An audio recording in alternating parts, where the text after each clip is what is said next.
Hey everyone, let's go right now and download Anchor to start your podcast.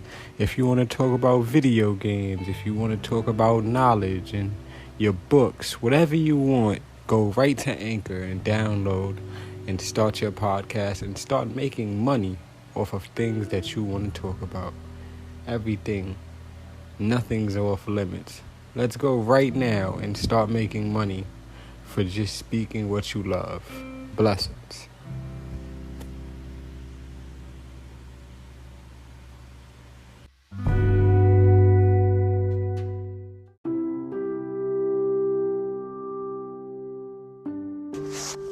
Hey everyone, I'm here with the young black author Legacy, author of Mole, Mind of Legacy Escapes, and also his new upcoming book that will be coming hopefully very, very soon, Journey of a Broken Kid, Messiah.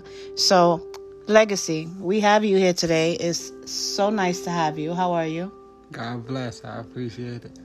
Okay. So we're dedicating this podcast today to someone very special. Emmett Till? Yes, Emmett Till, a young black 14-year-old Chicago kid, not guilty of nothing, lost his life for some so senseless. So He was 14, right? 14 years old, yes. And all he did was...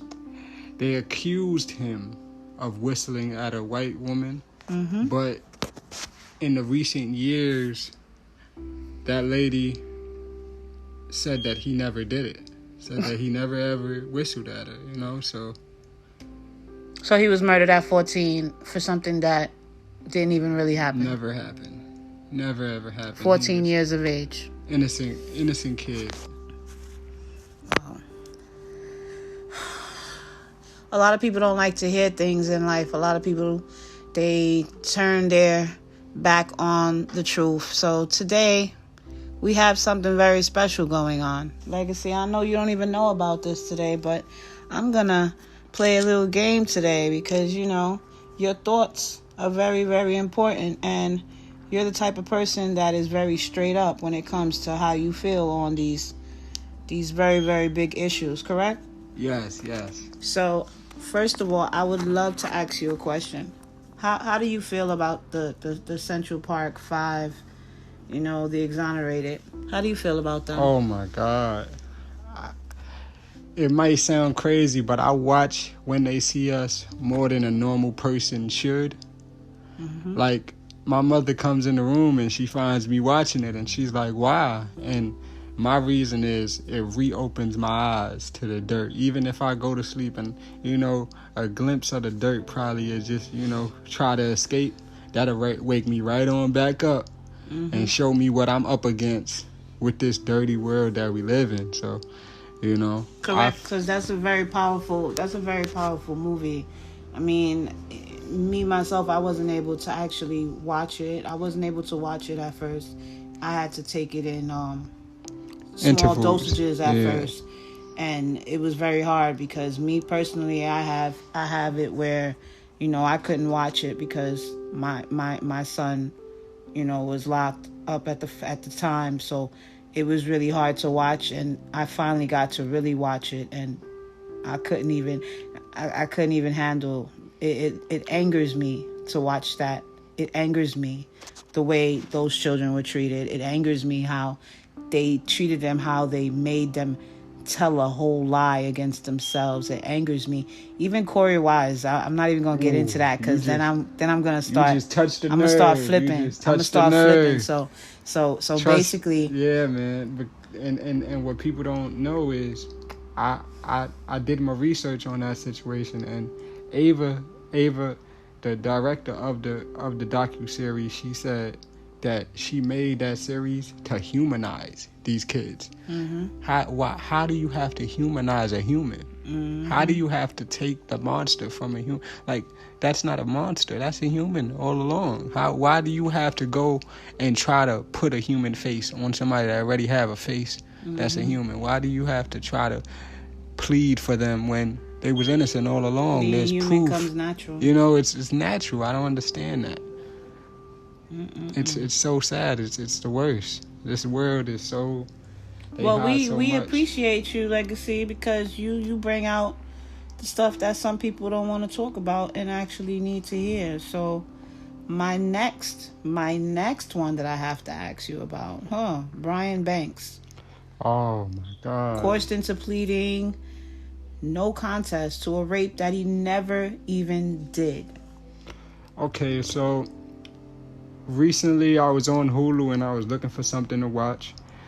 Me and my mother, we had this small little disagreement. She was telling me how I need to study more on the situations that's going on in the world. So I'm looking for something to listen to watch and just learn from, stop watching comedian stuff for a little second and just open my eyes a little bit.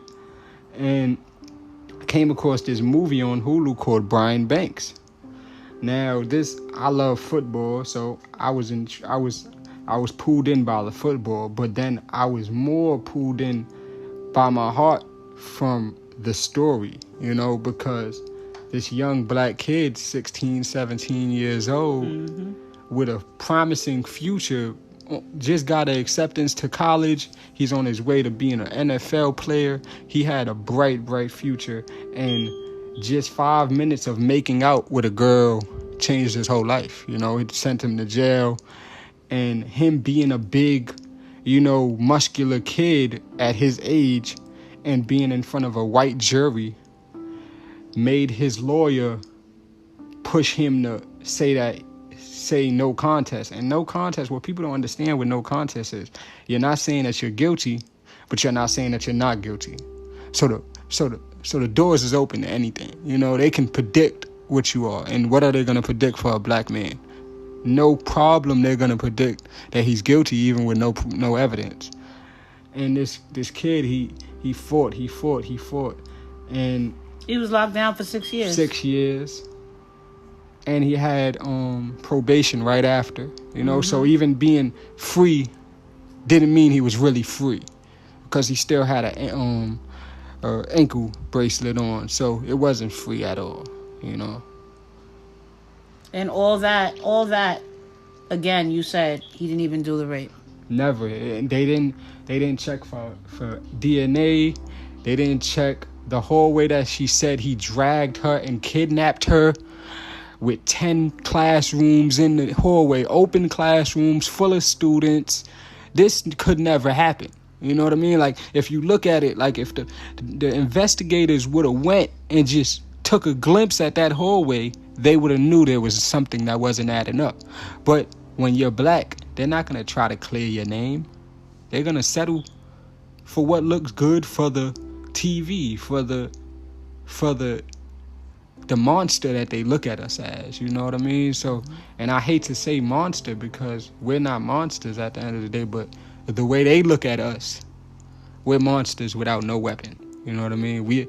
Our blackness is monstrous. You know what I mean? So it made me cry. You know what I mean? It made me cry. I understand. You know what I have to say to that? Fuck solitary confinement. Facts. So my next thing, plea deals. How you feel about that? Plea deals are so slept on. What people don't understand what plea deals are, you can be a whole innocent man, whole innocent woman, because we're not going to plea out the women. Women and men go through this situation where they manipulate you and put so much years in front of you and say, oh, you got life, you got 15 years, and when you got a kid at home, and when you got a mother at home, and you got parents that love you and want to see you at home, and they put this little dream in front of you of, oh, you can plea right now and do 10 and be out and have 5 years of probation after the release.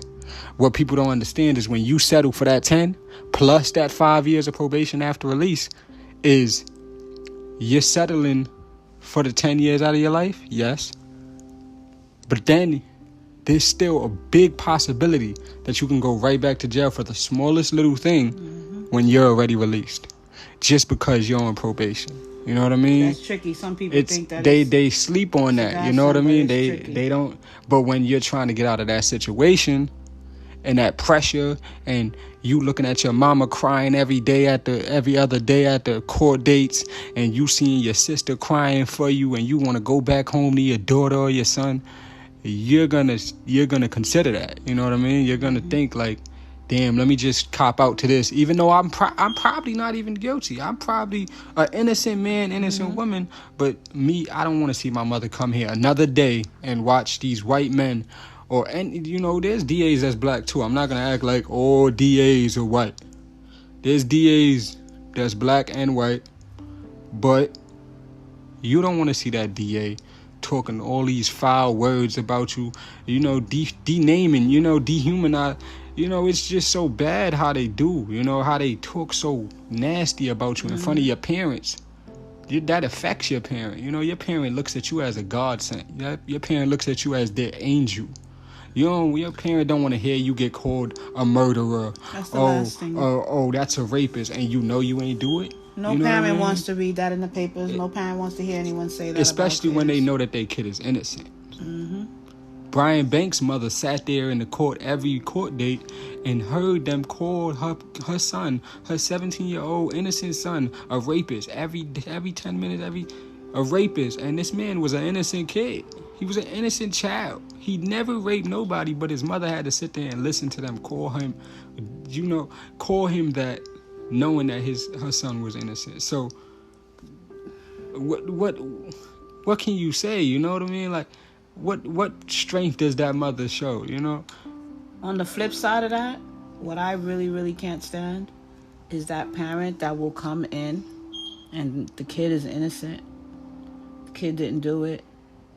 Or maybe the kid made a slight mistake or hung out with that parent that will just literally just say, nah, just take this crap. Just take it. It doesn't even matter that you didn't do it. The last thing a kid needs to hear from a parent is that they don't have their back. She don't believe in his word. She don't believe in his innocence. Just stay in here and just do whatever they tell you.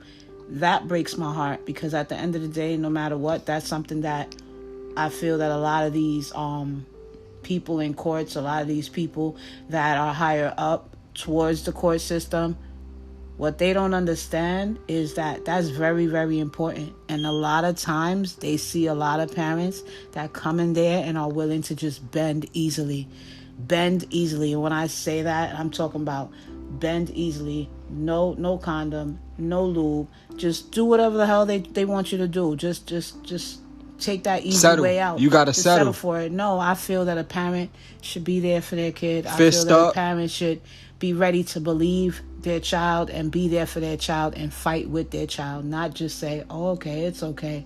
Like in Exonerated, it bothered me when the father did that. I really was upset when the father just was like, just go whatever they tell you to do.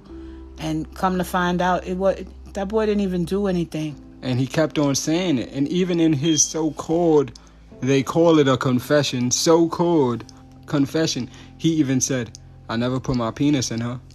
I never put my penis in her.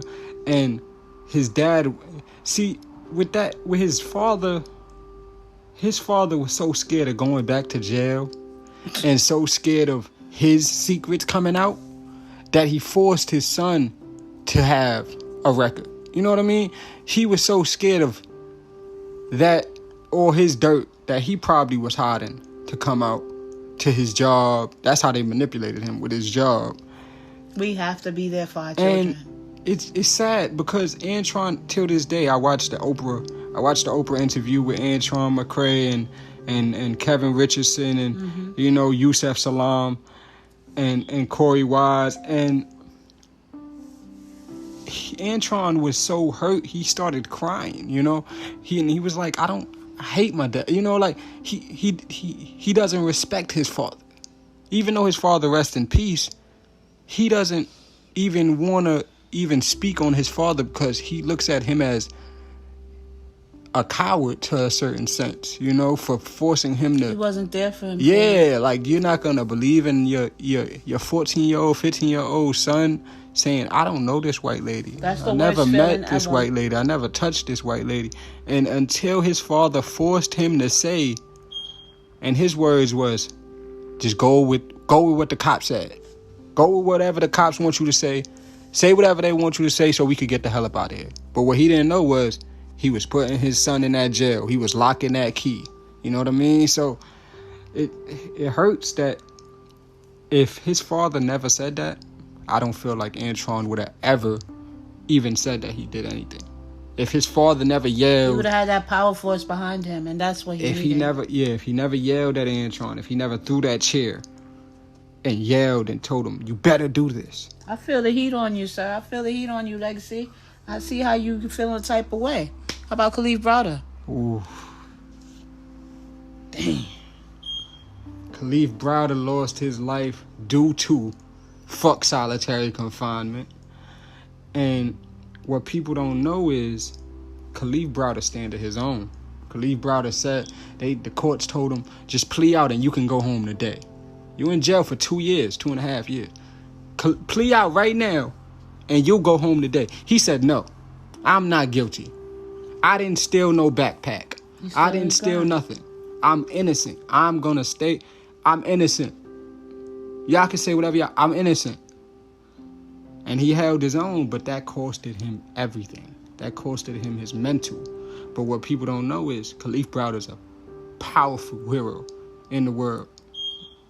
Even though he's resting in peace right now, he is a hero to every black kid out here, every kid that's accused of something, every kid that knows that he's not guilty. Mm-hmm. He's a hero. So what everybody else say, oh, you know, solitary confinement ain't that crazy. You know, it's about 30 days. That man was in there in solitary confinement for over 365 days. Lost his mind, you know what I mean? So when people say that solitary confinement, oh, it's okay. Jail is not okay. Solitary confinement is not okay. 23-1 is not okay. You know, so rest in peace, Khalif Browder. Word. And fuck solitary confinement.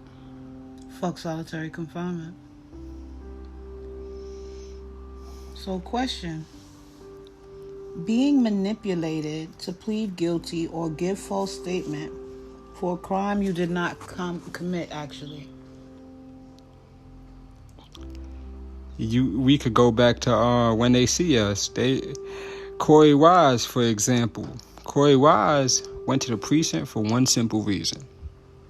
To hold down his friend. He was loyal. To hold down his friend, to keep his friend safe, to try to keep his friend, you know.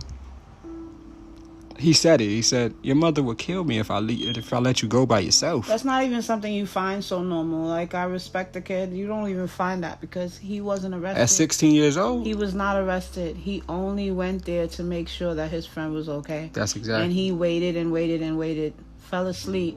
Literally was there, loyal to a T. And it bothered me even more that the mother did not even want to have any type of...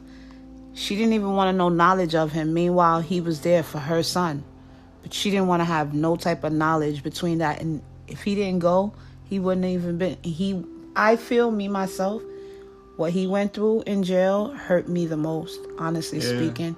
Yeah. And he wasn't even arrested originally. Right.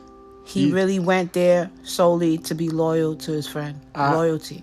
I remember when it popped up on our Netflix, and that's what pulled us in. You know, that's what made us even press play. Is the preview said young Corey Wise did X amount of years, over 11 years, just because he went to the precinct for his friend. And in my eyes, I said, whoa. I've never heard of this. You know, I've never even knew about Central Park 5 before When They See Us. And from that day, I said, wow, this is crazy. I cried watching Corey Wise get beat up by the detective, coerced into saying that him and the other four dragged her to the place where they found her, where they said that Yusef hit her over the head with the log, where they said that where Corey Wise, he basically was shaking, you know, it was so sad that They manipulated him into thinking, go and make this statement and you can go home today. And that statement cost him so many years of his life, so much torture, so much pain, so much loss, you know. It was unbelievable. Fuck solitary confinement. Fuck solitary confinement. Facts. Now, the one that I want to throw at you right now, it already bothers me. I feel a type of way towards it. I'm not.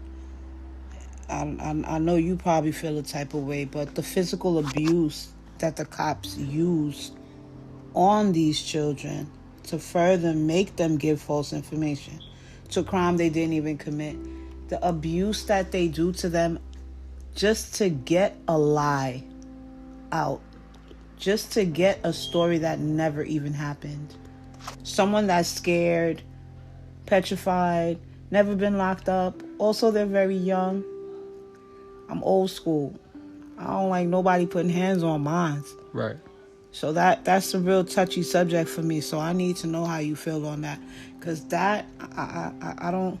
And then they always have a nice cop that comes in trying to talk nice, but he's working with them. So it's just a whole fraud with that one. You just touched the nerve. So the physical abuse, how do you feel on that? Because that right there, I'm sorry, I don't think.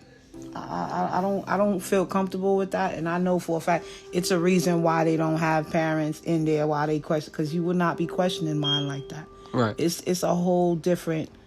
What do you feel about that? That's just like when they was hitting when they was hitting Raymond Santana. You know, they was basically about to jump over the table. And then this nice cop came into the room right before he jumped over the table, right before he almost grabbed him. And he said, you know, they're saying that you did everything. You know, they're saying that you're guilty of everything, Raymond. And Raymond sitting there, tears in his eyes, you know, not understanding what's going on. Raymond's young. Raymond's in 7th grade at the time. Raymond doesn't even understand this situation. And this cop, this fake nice cop is saying, if you tell me what the other ones did, we're going to let you go. His exact words was, you give something and you get something. Now, in Raymond's head, that meant freedom. But what Raymond didn't know was that would mean close to 7 years of his life gone because of a liar, because of a cop that manipulated his youngness, his naiveness to the law. You know what I mean? So Raymond thought that he was being saved to a certain extent, but there was no savior in this situation. All of this was manipulation and lies to close a case of a white woman being raped. I don't condone rape, but lock up the right person. You know what I'm saying? Because what people don't know is the person that really did the rape, the one that really did the Central Park 5 rape, killed somebody after. In the time that you thinking of a story to make with those children, the real person is out there chilling. Yes. Living their whole life. Yes. In the time that you're thinking of a story to make it sound right, if you gotta think of a story to make up, something wrong with that. That means your ass should still be out there looking for the person who really did it. It's so simple, yet people make it so difficult. That's why it pisses me off when I see stuff like that, because you're doing that, and at the end of the day, you taking all that time to just lie on someone. Sad. Y'all already know how I feel about that. Fuck solitary confinement. Fuck solitary confinement. And question to you, Legacy. Some kids, Corey Rise, his age, but he was sent to an adult jail. He was the youngest one there. How do you feel about that? the Corey Wise situation just shows you how broken this system is.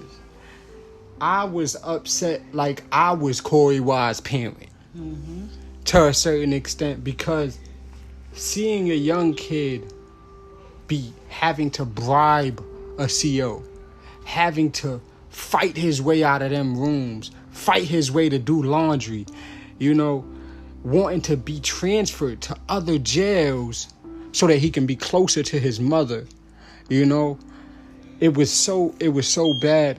And then what people sleep on is the losses that you take while you're inside. He lost his brother. He lost his childhood.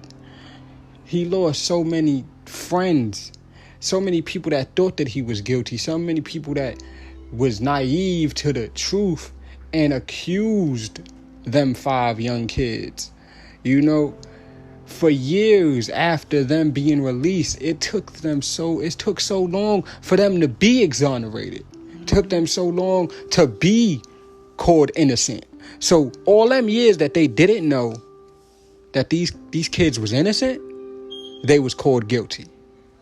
Even if they was free or not, they was called guilty. Kevin Richardson, Yusef Salaam, Corey Wise was still locked up while the other ones, they was free, but it was hard for them to find a job. It was hard for them to do their regular everyday life, So it saddens me, all the losses that Corey Wise took and the beatings, and even his life was so close to being taken in jail. That's what people don't understand. That kid got stabbed in jail. That kid got beat in jail at such a young age. He sat in solitary confinement for protection. He stayed in solitary confinement for protection, not as a choice, but for protection from death. When you have to settle for a full war situation, 23 hours a day for protection, that's a different level of fear. You know what's something that bothers me as well? Is that you're never prepared for your child to get locked up. You're never prepared for something like that to happen.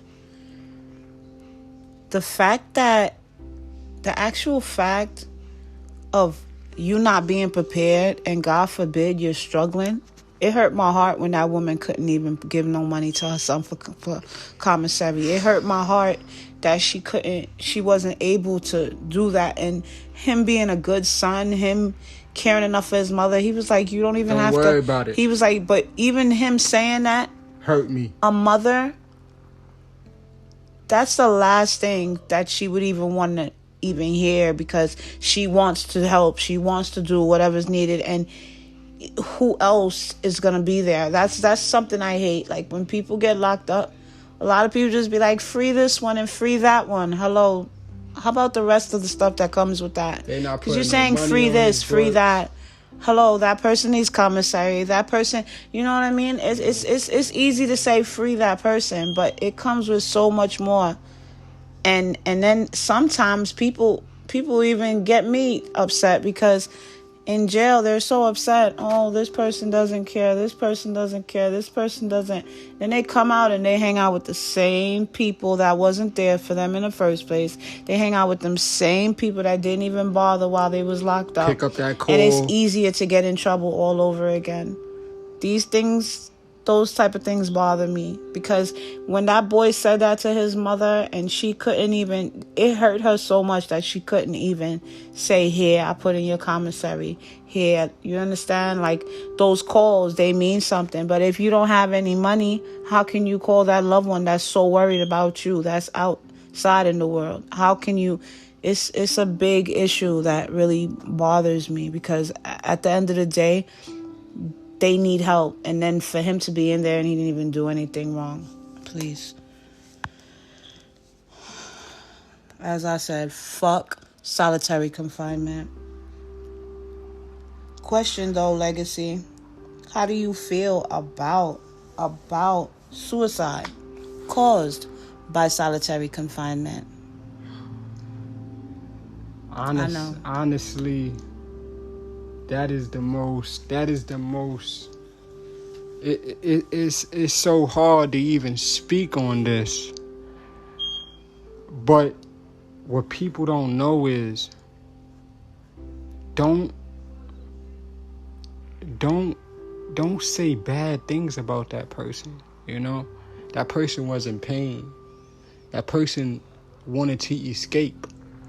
They wanted to escape all the thoughts in their head. There's science that shows what solitary confinement does to a person's mind. You know, even football players, they take big brain, you know, and what people don't know is when you die and they check your brain, solitary confinement fucks your head up, you know? It fucks your thoughts up. If you watch these situations, these movies, they try to capture a glimpse of what solitary confinement does, and you know, we try to understand it as much as we can, but they not bullshitting when they say that people be talking to themselves. They're not bullshitting when they say people imagine things in solitary confinement. I remember people used to tell me, yo, I walk a mile in solitary confinement. I walk a mile in my solitary confinement cell. And I never used to understand that. But it's about the mental. They try to keep their mental busy so that they don't think about these four walls, so that they don't think about all the bad shit that can mess with them to a limit. So they're gonna imagine, you know. You watch when they see us. That kid Corey Wise imagined being in a park, in an amusement park. He was in solitary confinement. He imagined being at an amusement park with his girlfriend. You know, so when you think about these situations, it's unbelievable how much people sleep on the pain that people go through in solitary confinement. You know, and honestly, I hate to say it, but fuck solitary confinement. You know, if another man, even Khalif Browder for his instinct, Khalif Browder was locked up for something he never ever did, and he lost his life due to his mental health, due to solitary confinement. Fuck solitary confinement. Fuck solitary confinement. Facts. Fuck solitary confinement. So, Legacy, I gotta ask you this. I heard you have something going on where people can be blessed. When I say blessed, I mean blessed. Because me personally, I think it's an amazing deal. But you need to let them know about it. Because, I mean, with all of our professional sense, the last thing I need is to run into someone that is like a true potential client. And I don't even got a business card on me. I don't even have, all that writing down your number on the You remember back in the day, the ink run off the paper. As soon as the person walks away, they done flicked your card. Whatever. Oh, yeah. You know what I'm talking about. Yes. So do me a favor, Legacy, and let them know, because we have a new sponsor now. A new sponsor, and I'd like you to introduce the new sponsor, please. Our new sponsor is 10K Cards. If you want to make your business more technology savvy and make your business more leveled up, and you want to get a digital card, you want to just have somebody scan your card and bing, they got all the information they need. I can sell a book with just a tap of a camera. Not only would it have your phone number, right? Like it literally gives everything. Your Instagram, it has Instagram, your email, all your social media handlers. It has your Cash App. It has your website, your online store website. It has literally every opportunity, anything that you're doing. If you can be a small startup business. This is the first step you need to take. Super professional. Yes, you need to take this step to make your business at the highest level of professionalism. What's the name of the sponsor, sir? 10K Cards. Remember that, y'all. 10K, 10K, 10K. I'm going to say it again. 10K. Y'all have to follow up with this. You want to step into the future? You need your 10K business card. Get it. Get it now. Get it ASAP. You need it. You might run into someone that wants to be a potential client. The last thing you want to do is get caught out there and cannot give them your information. Stop having to say, oh my God, my business card is at home. Nah, your business card is right on Always your with phone. you. Mobile. It is on your phone as a app. Go right to 10K Cards. You can find them on Instagram. You can find them on Facebook. Mm-hmm. You can come straight to me at Mr. Legacy on Instagram, and I will link you directly to 10K Cards, and you can get your digital card in under 10 minutes. Step into your future, guys. 10K. 10K. And oh yeah. Fuck solitary confinement. Blessings, y'all. Blessings.